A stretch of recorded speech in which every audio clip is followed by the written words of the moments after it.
Bien, maintenant, donc, j'appelle Antoine Ténière qui va nous parler de la prévention du risque par la simulation. Donc, Antoine Ténière est professeur d'anesthésie-réanimation. Il dirige un gros centre de simulation à l'université à Paris et il est également conseiller du ministre chargé de l'enseignement supérieur et de la recherche. Merci beaucoup. Merci beaucoup de votre invitation. Je suis très heureux d'être ici et de partager ces éléments avec vous. Je pense que c'est un bon complément des premiers échanges et des présentations ultérieures. Et c'est surtout un des éléments qui est un levier de changement du positionnement et de la culture de notre système de santé et qu'on essaye d'implémenter aussi dans les différentes actualités du plan santé, notamment à travers la formation. Donc vous avez donné mes missions actuelles et je vous donne mes liens d'intérêt, donc j'ai pas de conflit d'intérêt sur ce sujet.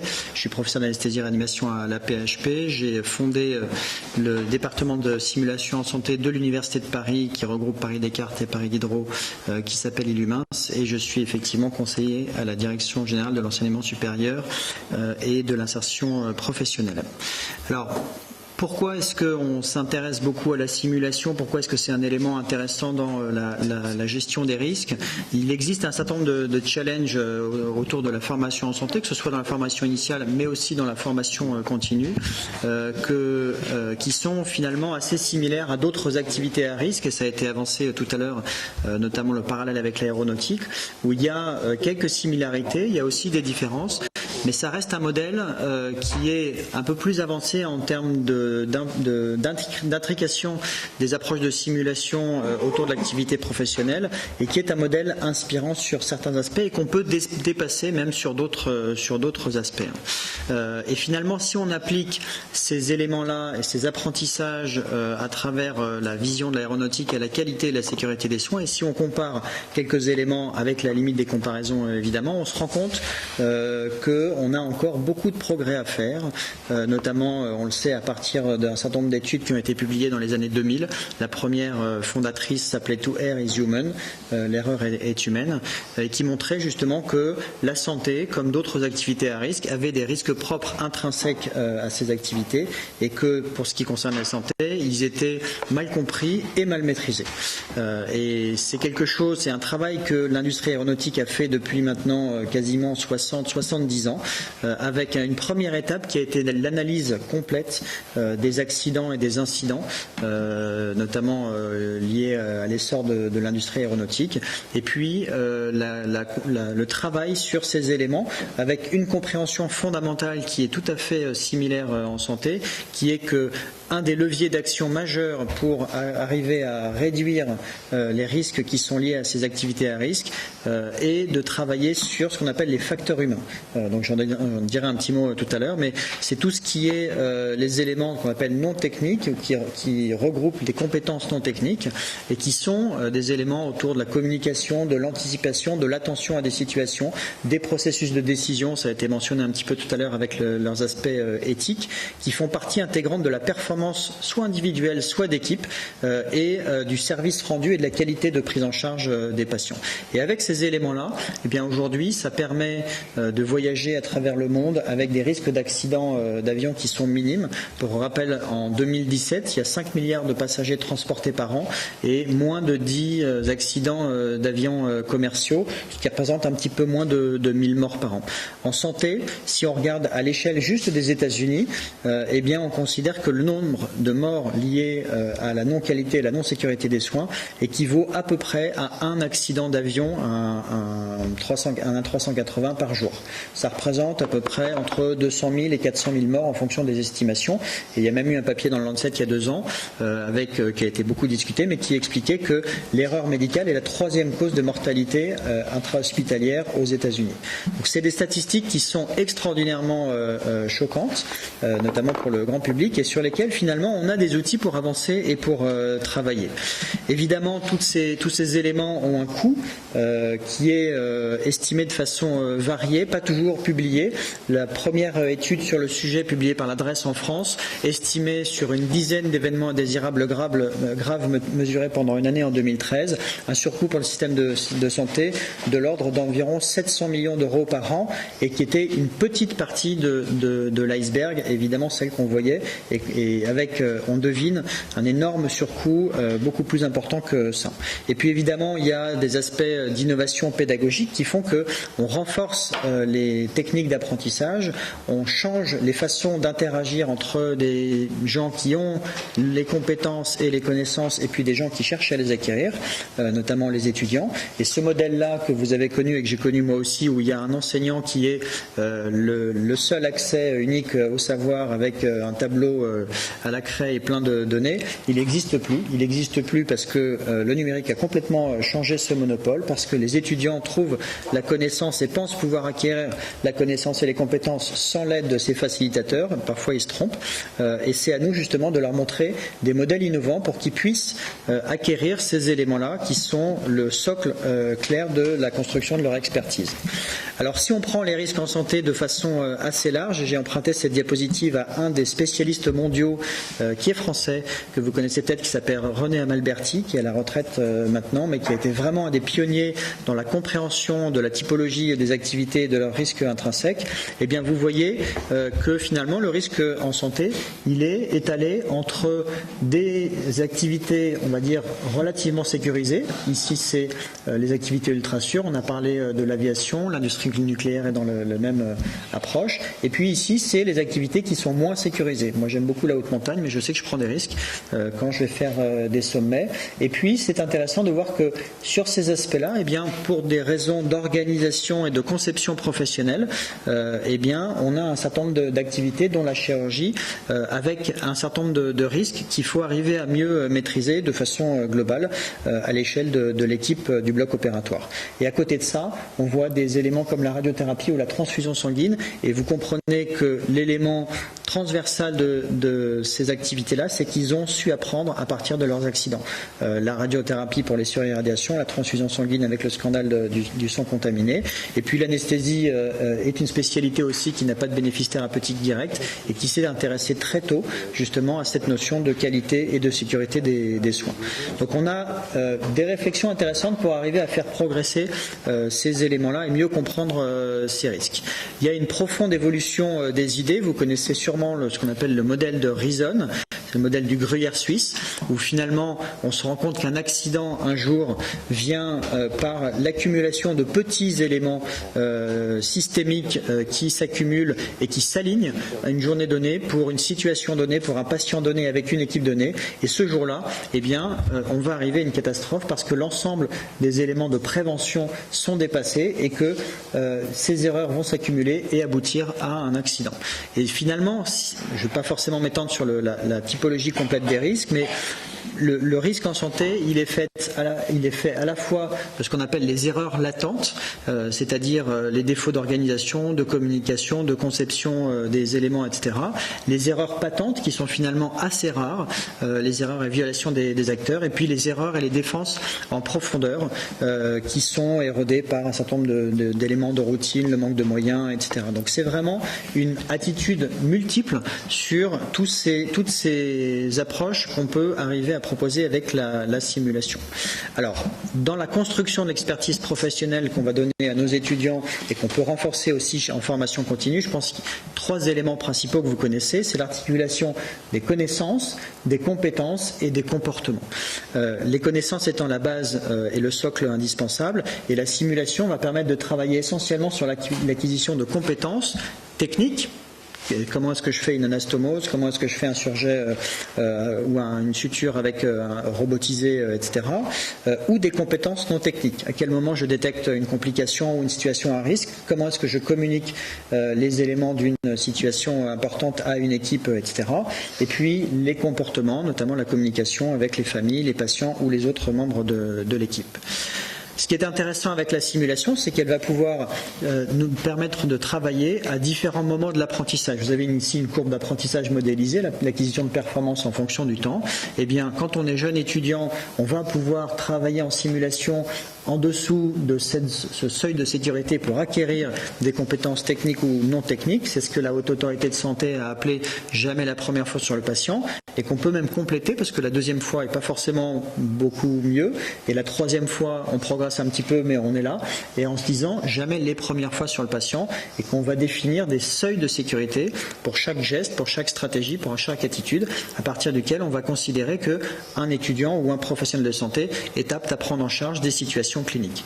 Et puis pour les experts, les professionnels formés, ça permet aussi de maintenir ses compétences avec un haut niveau de performance et de formation sans exposer dans l'ensemble de ces éléments les patients à des situations à risque évidemment.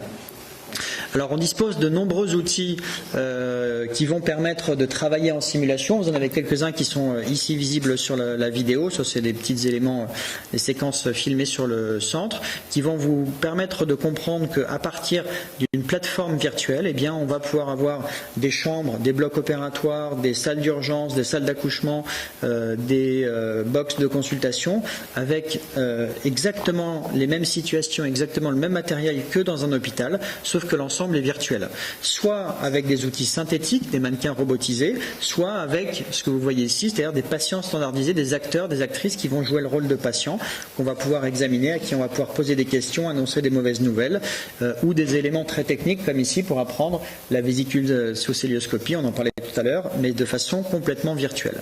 Donc on a énormément d'outils comme ça qui sont très complémentaires et qu'on va articuler en fonction des phases d'apprentissage, en fonction des moments de progression de chaque étudiant ou de chaque professionnel de santé, en travaillant à la fois sur l'aspect technique, c'est-à-dire je fais ma ponction lombaire, je vais apprendre à faire mon anastomose robot, etc., ou sur les aspects non techniques d'organisation, de communication, de gestion des situations ou de coordination dans des équipes ou des situations urgentes comme vous le voyez ici. Donc on a une palette d'outils très très large qui permettent justement d'approcher l'ensemble de ces situations. Voilà une petite classification des outils de simulation. Certains sont historiques, notamment le cadavre, qui a permis un certain nombre d'apprentissages, notamment de l'anatomie et de compréhension de la physiologie, le gros animal, et puis tout ce qui s'est développé récemment, c'est-à-dire les interfaces synthétiques qui vont permettre de travailler avec ces éléments-là. Et ce qu'on a développé en plus, ce sont maintenant des interfaces complètement virtuelles qui vont permettre de travailler sur le raisonnement et la mise en situation dédiée à la gestion des risques pour permettre de résoudre un certain nombre de situations qu'on ne verra pas de façon réelle, mais qu'on va adresser de façon complètement virtuelle.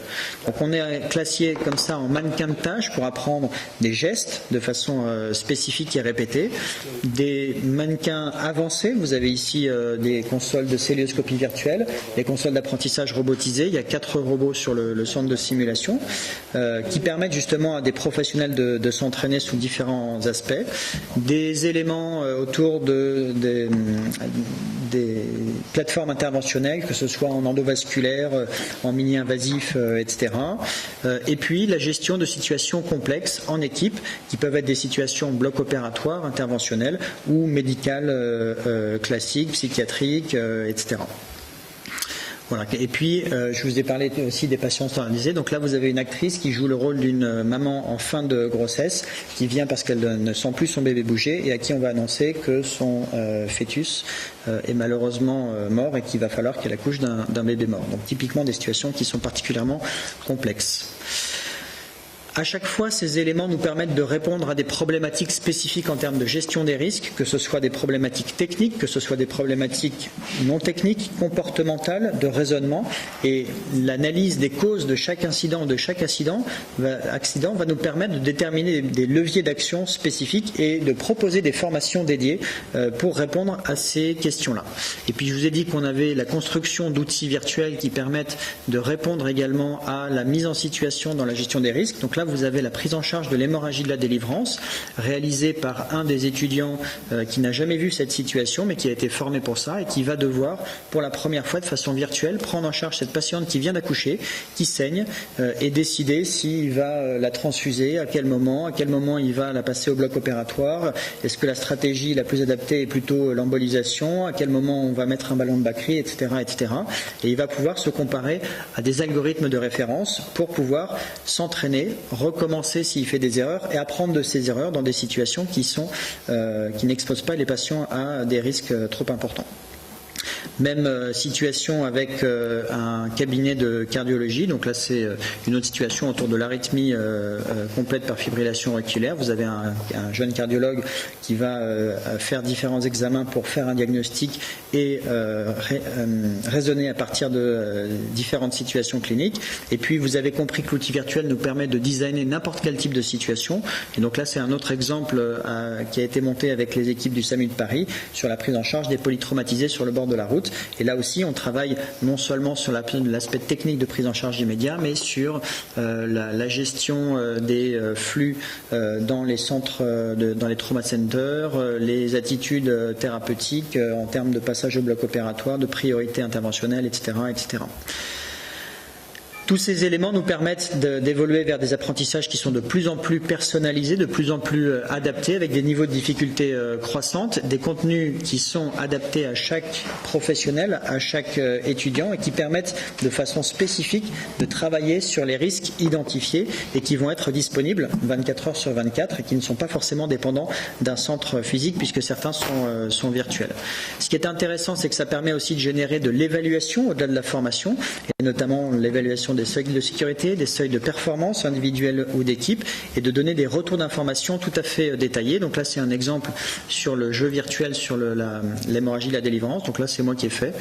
Je ne sais pas s'il y a ma note, où on voit qu'on a un score détaillé sur ce qu'on a bien fait, ce qu'on n'a pas bien fait, et ce qu'on n'a pas fait du tout, et ce qu'il aurait fallu faire. Et puis quand on a travaillé comme ça et qu'on a ce feedback, eh bien, on va recommencer jusqu'à ce que la prise en charge soit parfaitement adaptée et conforme à l'algorithme de recommandation officielle que vous voyez ici pour cette prise en charge. Alors, est-ce que ça marche? Est-ce que ça permet d'apprendre? Est-ce que ça permet de transférer ces apprentissages dans les environnements cliniques? Et surtout, quel impact ça a en termes à la fois de gestion des risques et de qualité de prise en charge et de sécurité des patients? Il y a beaucoup de littérature, je ne vais pas vous la détailler parce que j'ai déjà dépassé mon temps de parole. Il y a une étude à retenir vraiment très intéressante, qui n'est pas si récente que ça, qui date de 2013, qui est une méta-analyse qui regroupe l'ensemble des données de la littérature publiées sur la simulation et qui montre, vous voyez de façon assez rapide le funnel plot ici, que quand on compare les apprentissages classiques aux apprentissages par simulation, en termes d'acquisition de compétences, eh bien on fait toujours mieux avec la simulation et on fait toujours plus vite avec ces apprentissages par simulation. Il y a même question été posée sur l'acquisition de comportement. Je dis que c'était le deuxième élément important de la construction de l'expertise professionnelle. Là aussi, on fait toujours mieux avec la simulation. Et la troisième question qui était posée, c'était est-ce qu'on peut en déduire des éléments autour de la qualité, de l'amélioration de la qualité de la prise en charge. Et donc là, sur cette méta-analyse, on voit clairement une tendance, mais qui n'est pas statistiquement significative, vers l'amélioration de ces éléments-là, avec des études qui étaient relativement composites, et c'est comme ça que les auteurs expliquent qu'ils arrivent simplement à une tendance. La démonstration statistique, elle vient d'une autre approche, et notamment sur la construction de façon dédiée sur des gestes spécifiques, que ce soit en chirurgie, que ce soit en anesthésie-réanimation, que ce soit dans d'autres disciplines, et que ce soit à l'échelle individuelle ou que ce soit à l'échelle des équipes, en montrant que, en formant par simulation, on améliore les compétences techniques et non techniques. Donc là, c'est dans la pose des cathéters centraux, que l'amélioration de la formation entraîne une amélioration de la qualité de prise en charge. Ici, la diminution des complications infectieuses de la pose des cathéters centraux, et que cette amélioration de la qualité de prise en charge, elle se traduit par des éléments qui sont concrets pour les patients, et notamment ici la diminution de durée de séjour en réanimation, avec des impacts médico-économiques qui sont extraordinairement importants, puisque ici, sur cette dernière étude, vous avez investi 1 dans la formation par simulation pour vos professionnels de santé, et vous récupérez 8 en diminution de coûts d'hospitalisation. Donc un retour sur investissement, un ratio d'investissement de 1 sur 8, ce qui est énorme pour ce type d'approche en santé. Il y a évidemment un soutien fort des autorités sanitaires dans cette approche-là, et la Haute Autorité de Santé vient de sortir, je pourrais vous le mettre en référence, un guide de gestion des événements indésirables et de gestion des risques à travers la simulation, qui est vraiment une boîte à outils pour utiliser ces approches-là dans des éléments dédiés à la gestion des risques propres de chaque établissement, et ça fait partie vraiment de la vision qu'on essaye de porter dans la rénovation des formations en santé à l'heure actuelle. Vous avez compris à travers ces éléments, je l'espère, que la simulation est vraiment un atout qui permet d'améliorer la qualité de la formation en santé et à travers ça la qualité des soins, que c'est une approche essentielle pour améliorer un élément indispensable qui est la mise en place d'une culture de sécurité et former aux fameux facteurs humains qui sont l'élément qui a fait progresser la sécurité dans les autres activités professionnelles à risque et qui a un impact forcément très intéressant en santé, et que c'est une étape indispensable dans la mise en place de démarches cohérentes de gestion des risques. Je vous remercie beaucoup de votre attention et je serai ravi de répondre à vos questions. Merci beaucoup Antoine, vraiment un exposé très, très complet. J'aurais une remarque et une petite question. La remarque, c'est qu'on s'aperçoit que la majorité des erreurs, mais qui ne mènent pas obligatoirement à des choses catastrophiques, sont dues au manque de communication interprofessionnelle. Donc c'est dire pour les chirurgiens que le troisième temps de la checklist de l'HAS est vraiment très important, et je pense qu'on en reparlera tout à l'heure. Et puis une autre chose, c'est qu'on parle beaucoup du coût de la simulation. Et il y a quand même une possibilité qu'on a, c'est de faire la simulation in situ. C'est-à-dire qu'on va, l'équipe pédagogique va dans le service de réanimation, dans le bloc opératoire, avec les personnels qui travaillent habituellement dans ce contexte, faire une séance avec des cas cliniques ou des mannequins. Et donc je pense que ça, c'est aussi un peu l'avenir qui permettra de nous affranchir de ces coûts, parce que ce qu'on a vu, c'est magnifique, mais on ne peut pas le reproduire, tous ces instruments que tu nous as montrés, on ne peut pas les reproduire dans toutes les facultés en France, mais par contre, la simulation in situ, on peut la faire partout, dans tous les établissements.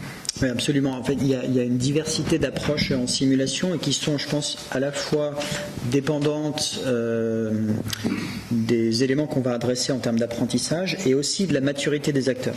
C'est-à-dire que quand il y a une vraie stratégie d'implication d'un établissement ou d'un ensemble d'établissements ou d'un CHU, etc., dans la simulation, typiquement, effectivement, l'approche in situ permet de disséminer de façon assez agile et assez intéressante, parce que c'est devenu naturel pour tout le monde, ces formations.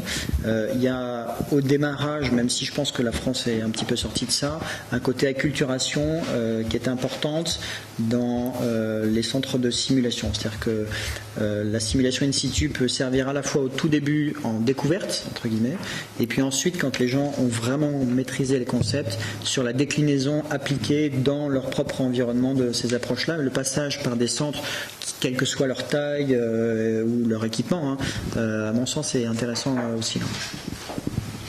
Monsieur Dubois. Quel est le prix de vos simulateurs? Parce que je me souviens qu'au début de la chirurgie vidéo-endoscopique, j'avais contacté la compagnie Thomson où travaillait mon fils. Ils étaient venus voir des interventions, on avait constitué une petite équipe, mais avant de lancer le projet, ils m'avaient demandé combien de simulateurs pensez-vous utiliser en France et quel est le prix accepteriez-vous de payer? Et quand ils ont su que c'était pas rentable, ils n'ont pas continué les essais. Alors c'est une question très intéressante qui peut être abordée avec différents aspects. Il y a plusieurs éléments de réponse. Le premier, pour rejoindre ce que vous disiez, c'est-à-dire que le coût principal, finalement, il n'est pas sur le matériel. Le coût principal, il est humain.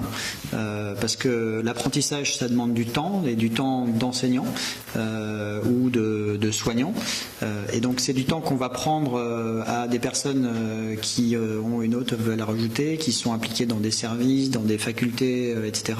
Et donc sur le long terme, si vous voulez vraiment arriver à construire un modèle qui est pérenne, évidemment vous vous intéressez aux investissements initiaux en termes de matériel, mais l'élément le plus important, ça va être votre capacité capacité à maintenir le fonctionnement avec les ressources humaines.